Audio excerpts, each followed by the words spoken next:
Happy Monday. Good to see all of you here. I want to start with a preview of President Trump's very busy schedule for the week.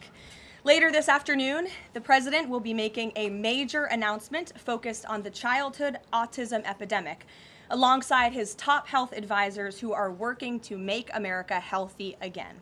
This will be a powerful display of how the entire Trump administration is committed to addressing root causes of chronic conditions and diseases, embracing full transparency in government, and championing gold standard science. Tonight, the president will depart to New York City ahead of the 80th session of the United Nations General Assembly. He will be joined in New York City by the First Lady. Tomorrow morning, President Trump will deliver a major speech touting the renewal of American strength around the world, his historic accomplishments in just 8 months, including the ending of 7 global wars and conflicts. The president will also touch upon how globalist institutions have significantly decayed the world order, and he will articulate his straightforward and constructive vision for the world. The president will also be hosting bilateral meetings with the UN Secretary General and the leaders of Ukraine, Argentina, and the European Union.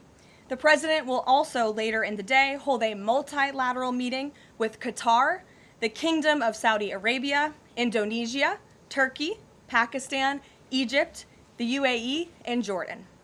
After these important meetings, the president will attend a reception tomorrow night with more than 100 world leaders before returning to Washington, D.C. On Thursday here at the White House, President Trump will welcome President Erdogan of Turkey for a bilateral meeting.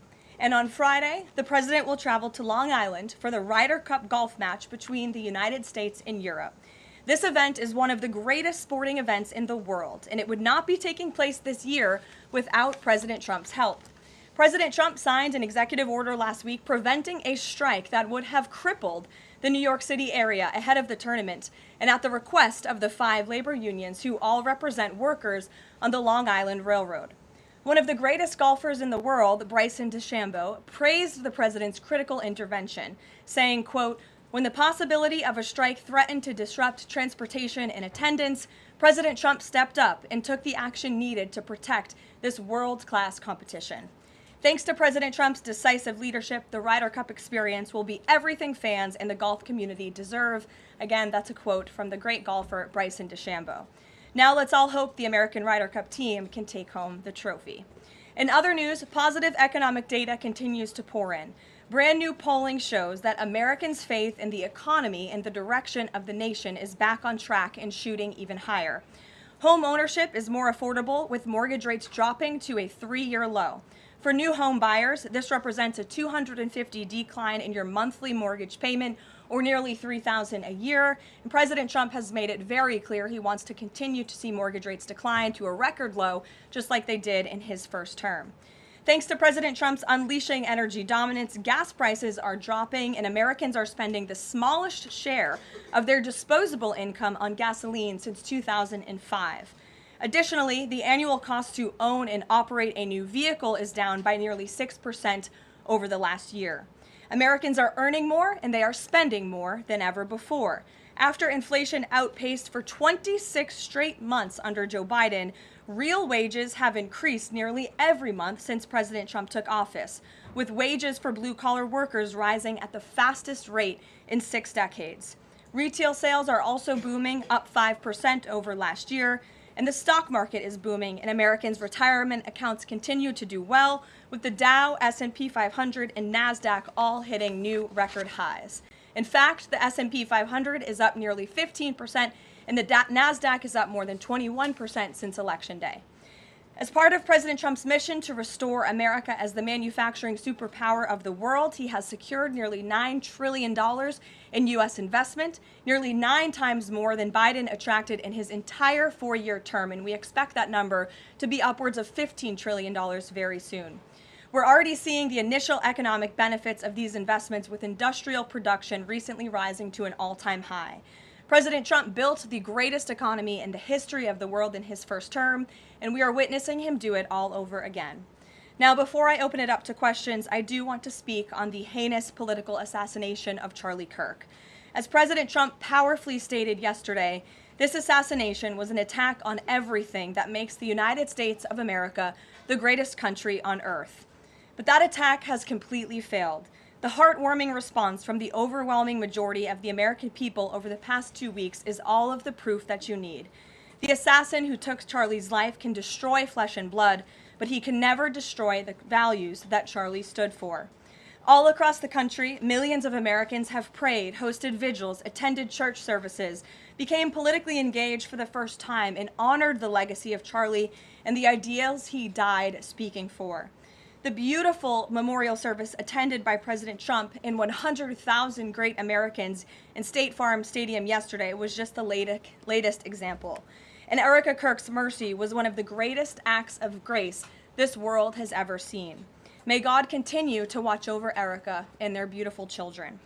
Unfortunately, there have been some jarring exceptions to this unity.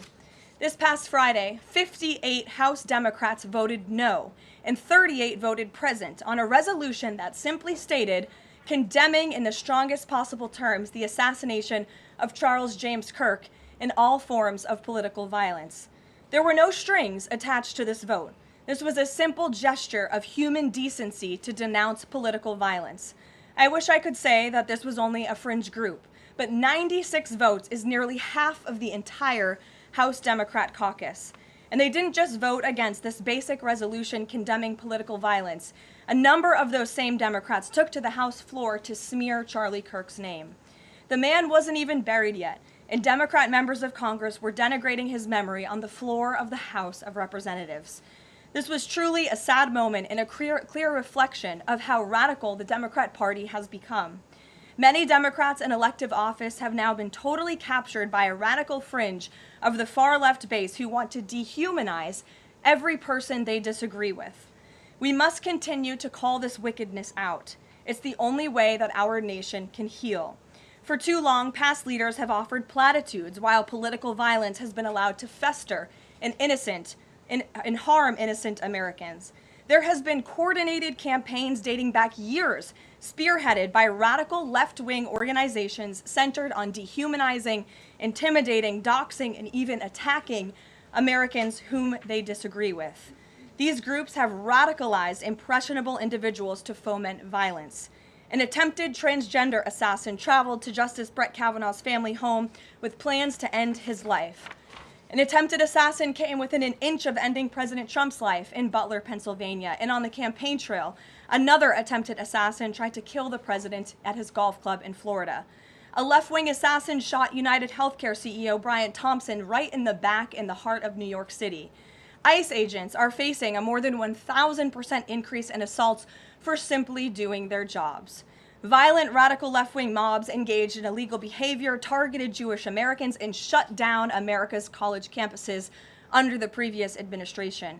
Left-wing mobs burned down Tesla dealerships out of, quote, protest of Elon Musk and his policies. In May, a left-wing activist shouting "Free Palestine" murdered 2 innocent Israeli embassy staffers outside of the D.C. Jewish Museum here in Washington.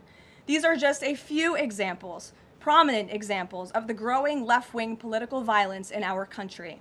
Enough is enough, and as President Trump has promised, he will directly address the dark sources funding and supporting this domestic terrorism to finally restore order in our country.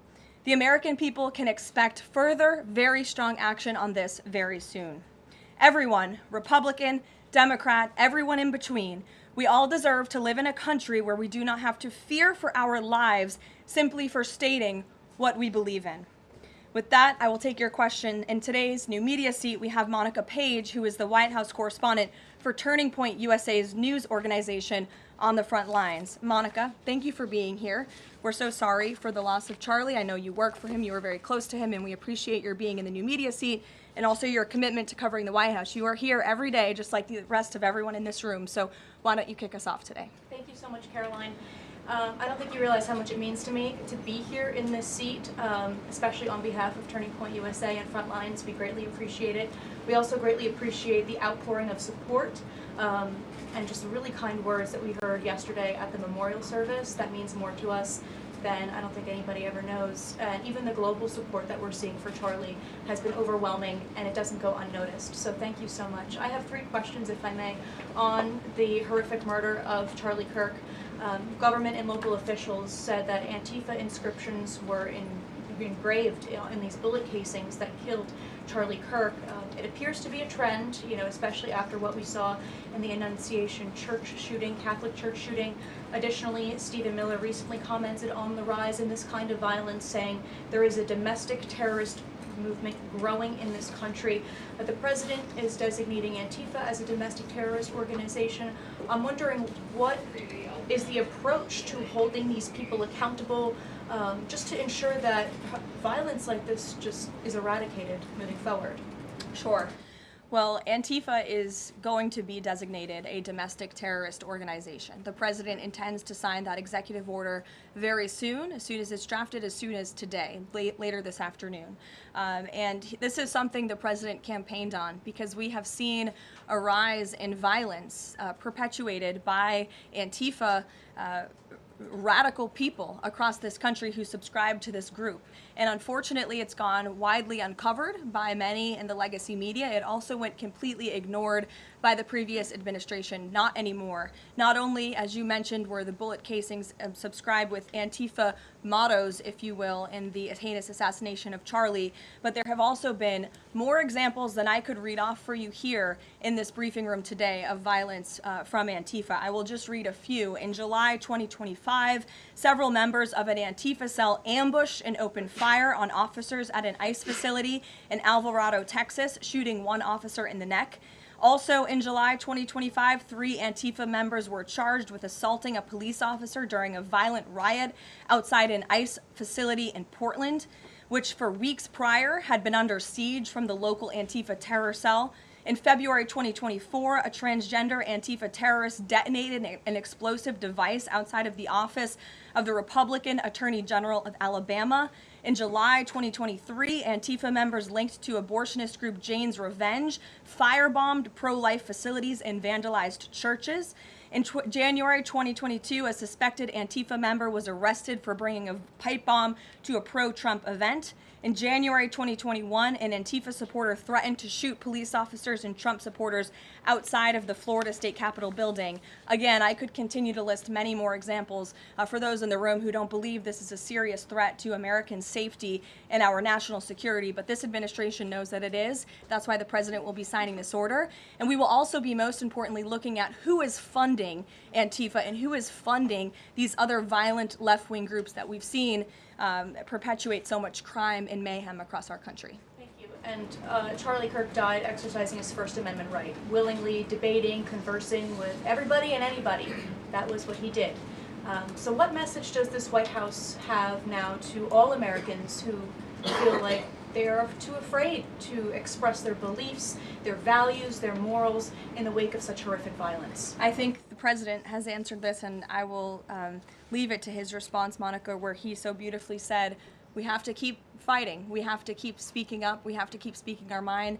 I know that's what Charlie would want us to do, and we have a right to free speech in this country. The president supports it. It is protected by our beautiful Constitution, and Americans should not cower in fear. They should rise up in courage to continue speaking the truth. And to end on a lighter note, Karoline, sure. I'd love to know what your favorite memory of Charlie is. Sure.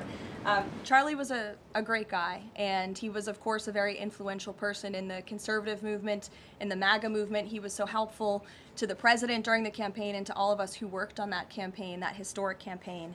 I myself had many great memories going on Charlie's amazing podcast and his show. He was always willing to text people with words of encouragement. In fact, my last text exchange with him was the day before he died, and he was asking for my husband and I's address to send a children's book to our son. And I think that just speaks to the type of person that he was. And I know so many of us here at the White House are going to miss him very much. Thank you, Karoline. Thank you. Gabe. Karoline, thank you. Regarding the autism announcement, Sure.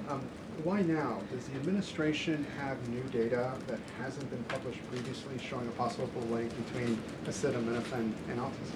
I know there's been many reports about what this announcement at 4 o'clock will be, Gabe. The president is very excited about this, so I don't want to scoop the president of the United States and our Secretary of Health and Human Services, but what I can assure you is that Robert F. Kennedy and the incredible health team that this president has put together are really viewing things in a much different lens. And they are paying attention to studies and the gold standard of science and research that many in this city for far too long have turned a blind eye to. So I think Americans are going to be enlightened and proud of what they hear later this afternoon, but I won't get ahead of the president on exactly what that announcement entails. On a different topic, going back to the president's social media post from over the weekend, regarding the DOJ and his seeming frustration that they hadn't taken action quickly enough.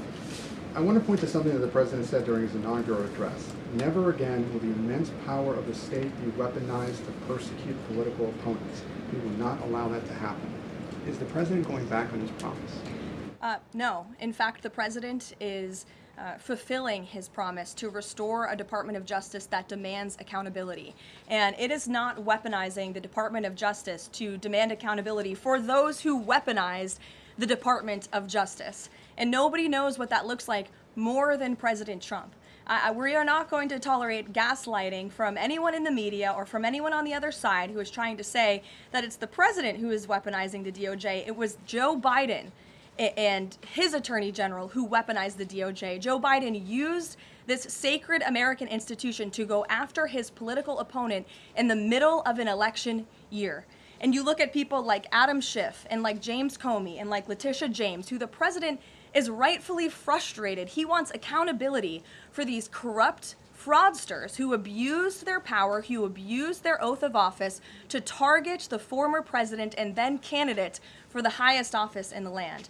And I think the president is reaffirmed in those frustrations and his hope for accountability by the millions and millions of people who reelected him to this office with a mandate to demand accountability. And the president has not been shy about this, Gabe. In fact, when he traveled to the Department of Justice earlier this year, all of you were there to cover it. He said, quote, "I demand a full and complete accountability for wrongs and abuses that have occurred. The American people gave a mandate to investigate and root the corruption out of our system," and that's what the president wants to see done. Karoline. Ed.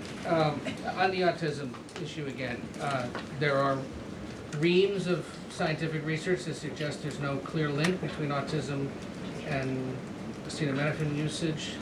You're suggesting today they may have new information on this. A lot of it, and this entire debate, has the potential to confuse women, especially pregnant women, about what to do. What do you say to those that say what you're doing today potentially just introduces more confusion into the debate? I think women for many years, in fact for decades, Ed, have been confused by the rapid increase in autism in this country, in the childhood epidemic that is chronic epidemic, disease epidemic that is plaguing America's youth. Women are confused about that and they want answers to that. And that's exactly what this administration is focused on finding. And before you jump to conclusions based on reports that the White House has not even confirmed, I would encourage everyone in this room to go into the 4 o'clock announcement with some critical thinking skills and with some open ears to actually listen to what the president and his team of outsiders have to say about this. And there will be a number of things that will be announced and discussed. And I think, I know as a mother myself, I speak, I believe, for many mothers across the country who really want answers to what is happening to our nation's children. So again, I won't get ahead of the president, but I think everyone in this room needs to tone down the judgment before you even hear what people are going to say. Sure. Thanks, Caroline. So too on the Holman investigation, I mean, can you just speak to, did the president ask the Justice Department to close the case, and does Holman have to return the $50,000? Well, Mr. Holman never took the $50,000 that you're referring to, so you should get your facts straight, number one. Number two, this was another example of the weaponization of the Biden Department of Justice against one of President Trump's strongest and most vocal supporters in the midst of a presidential campaign. You had FBI agents going undercover to try and entrap one of the president's top allies and supporters, someone who they knew very well would be taking a government position months later. Mr. Holman did absolutely nothing wrong, and even the president's Department of Justice, even Kash Patel's FBI, looked into this just to make sure. They had a number of different prosecutors and FBI agents who looked into this. They found zero evidence of illegal activity or criminal wrongdoing in the White House, and the president stand by Tom Homan 100% because he did absolutely nothing wrong, and he is a brave public servant who has done a phenomenal job in helping the president shut down the border. Mary. Thanks, Caroline. I have two questions on far-left violence. Sure. The first one, the president said yesterday that the bullet hit Charlie, but it was aimed at every one of us. Do you and your colleagues have a heightened sense of fear following this shooting and this far-left violence we're seeing across the country? I certainly think there's a heightened sense of awareness by conservatives across the country, by all of us here at the White House. Again, as I said to Monica, many of us were personal friends with Charlie and had involvement with Turning Point before we came and served our government in this way. So certainly it's a very shocking incident, and I think, it's very unfortunate that those of us who work in this movement have to think about violence just for speaking our minds and for supporting President Trump. And as a follow-up on that, I asked the president last night on Air Force One about this pattern of transgender violence we're seeing. Charlie's killer lived with his boyfriend who identifies as transgender, and then we had the Annunciation shooting, the Covenant shooting, all of these incidents. The president said that we're looking into transgender violence. Does that mean the FBI is looking into it? And can you give any more clarity on how the administration is viewing this uptick in specifically transgender violence? It's definitely something worth looking into, and I think anyone who denies that at this point is being willfully ignorant. And the administration is taking it seriously, all causes of violence, and why these people would be driven to such evil and such hatred. And there's probably many answers to that question, but the administration is really focused on all of them. For individual investigations and cases, of course, the FBI and the Department of Justice are leading those. But as for this overall violence and domestic terrorism that we're seeing, the White House and the president's policy team will be leading the charge, and that really begins with designating Antifa as a domestic terrorist organization. And I can assure you there will be additional actions to come. Sure, in the pink. Thanks, Caroline. Liz Landers with PBS NewsHour. I just wanted to follow up quickly on something that the president had said yesterday. So we heard from Erica Kirk. She said she forgives the man who shot and killed her husband. And then right after that, we heard from the president who said, I hate my opponent and I don't want the best for them. How does that square with bringing down the temperature of political violence in this country? And then, if I could, I had a follow-up on Venezuela, too. Look, the president is authentically himself. I think that's why millions of Americans across the country love him and support him, including Erica Kirk, who you saw so beautifully was on stage with the president in an unthinkable moment, in the midst of an unthinkable tragedy, and was leaning on the president for support during that time. And he was there to give it to her, as well as the vice president and many other top-ranking cabinet officials. Kayla. Thanks, Caroline. On TikTok, the deal. How much is the deal? And if you can't give an exact number to how much the deal is, when can we expect to learn how much the deal is being valued at? And then separately, who are the members involved in the deal? Like, can you share any more details there? So I don't have a specific number for you, nor am I going to confirm the specific individuals and entities in the deal, Kayla, but I do have several details I'm happy to run through for all of you, and the president will be signing the deal, the official deal, later this week at some point.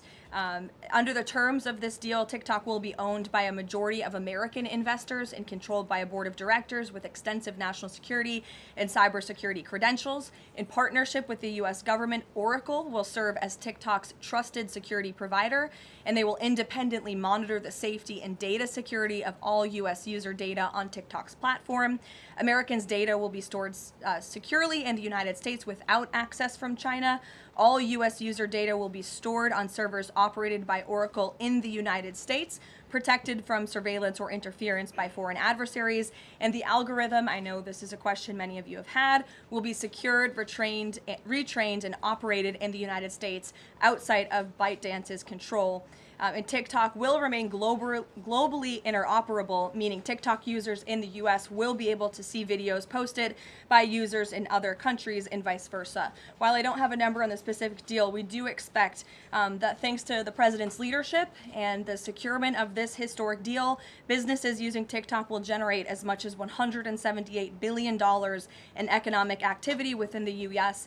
over the next 4 years. So this is great news, not just for the millions of American youth who use TikTok. Their data will be safe and secure with this new deal. They'll continue to use this very fun app. But it's also great news for all of the small business owners who have really been able to make a living off of the use of TikTok as well. And if I could just get one more as it relates to China, on crop prices with farmers, as there's still no official trade deal with China, farmers are getting a little bit antsy navigating, prices being weak and not strong. How is the administration, thinking about farmers right now? Is there anything we can expect to see from the administration on, sort of bailing farmers out should prices continue to not work in their favor? Well, the administration is completely understands the anxiety of farmers. We're very much aware of this issue. It has been a part of our discussions, the trade team's discussions with their Chinese counterparts. As for any specific actions, I don't have any news on that for you today, but I can fully assure you the entire National Economic Council in this building, as well as our Secretary of Agriculture, Brooke Rollins, have been talking with the trade team about this. There's been many meetings on this, and they are on the ball, but I don't have anything specific for you today.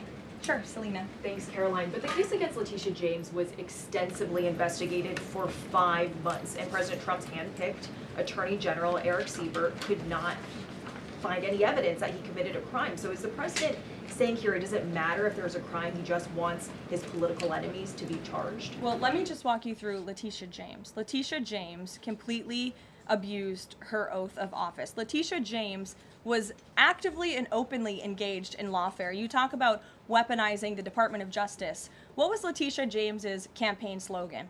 It was prosecute Donald Trump. She was saying she was going to prosecute Donald Trump before she even knew if Donald Trump committed a crime, which of course we did not. Those are not the words of a serious prosecutor. Those are the words of a corrupt politician who is abusing their power. She actively campaigned on that. She also led the witch hunt, the financial fraud investigation against President Trump and the Trump Organization, and an appeals court tossed that case out, a $500 million civil fraud penalty in August, which was another win for the president and exonerated him of this witch hunt and showed that this is an individual who is corrupt and abused her oath of office. And we also have evidence of her mortgage fraud. An April report from a white-collar fraud investigator found that there was documented evidence that James engaged in a consistent pattern of financial and property disclosures that raise serious legal questions. But why won't the president accept the conclusions of his Justice Department to not bring charges against Letitia James? In fact, you had Bondi and Blanche top DOJ leadership who were against ousting Eric Siebert, who again was picked by President Trump. I just answered that question for you, and the president has every right to express how he feels about these people who literally campaigned on trying to put him in jail, who literally tried to ruin his life and ruin his businesses, and he wants to see accountability for those who abuse their office and abuse their power. And Letitia James absolutely did that, whether you want to admit it or not. Is that not Jeff. retribution, though? Jeff, it's accountability. Thanks, Jeff. Caroline. 2 foreign policy questions. President Putin has offered President Trump a 1-year extension of the most recent treaty limiting nuclear weapons. Does the White House have a reaction to that? Does the president want to accept that offer? And then one separate issue, just generally, what is the president's response or reaction to the number of countries this week who are planning to or have recognized a Palestinian state? 2 great questions, Jeff. To your first question about Russia, the president is aware of this offer extended by President Putin, and I'll let him comment on it later. I think it sounds pretty good, but he wants to make some comments on that himself, and I will let him do that. As for all of these Western nations that are recognizing a Palestinian state, the president has been very clear. He disagrees with this decision.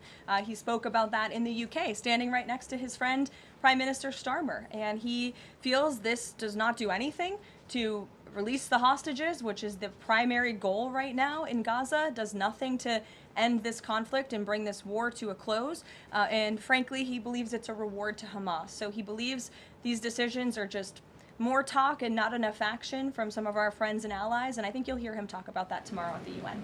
Kristen. Thanks, Caroline. Just going back to this Letitia James story. What does President Trump plan to do if the Attorney General, Pam Bondi, tells him that there is not enough evidence to bring his political opponents' cases or to charge those cases? That's a hypothetical question, Kristen. That hasn't happened at this point.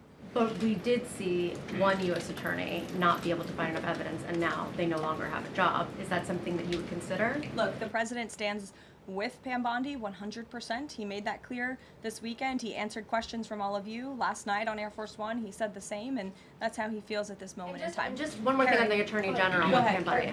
Caroline, would the president support designating Russia as a sponsor of terrorism if it doesn't return kidnapped Ukrainian children?